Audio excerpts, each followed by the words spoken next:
La confiance dans les médias est en berne. Altermonde, le titre de référence en matière de solidarité internationale, a fait le pari de sortir en kiosque pour élargir son public en septembre dernier, mais sans changer son ADN. Notre idée à nous, c'est de venir nourrir le débat public avec des contenus différents, des informations différentes et des voix différentes. Dans les médias, on entend un peu toujours les mêmes personnes. Altermonde est aujourd'hui édité par ce qu'on appelle une SIC, Société coopérative d'intérêt collectif. On est l'une des rares SIC de presse en France. Altermonde est un média qui est produit à la fois par des journalistes, normal, mais aussi par des acteurs de la société civile. Les membres qui participent au comité de rédaction le font de manière désintéressée. Et c'est écrit dans les statuts. Ils ne sont pas là pour défendre le point de vue de leur organisation ou pour vendre leur sujet à la conférence de rédaction.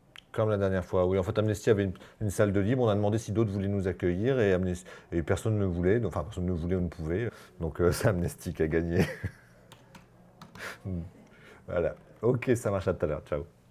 Notre prochain numéro va traiter du droit des minorités sexuelles, donc des LGBT, à travers le monde. On n'a pas vocation à être compétent sur tout, donc on va inviter des organisations à venir et on va, avec elles, réfléchir au contenu du dossier. Nous avons réuni autour de la table Amnesty International, la FIDH, AIDS, SOS Homophobie et d'autres organisations.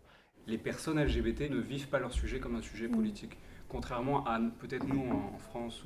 La visibilité des gays, notamment en Afrique, s'explique parce qu'il y a les fonds et l'obligation par le Fonds mondial de prendre en considération ces populations. Altermonde n'est pas un outil de communication des ONG. On a tous des outils de communication qu'on espère très performants.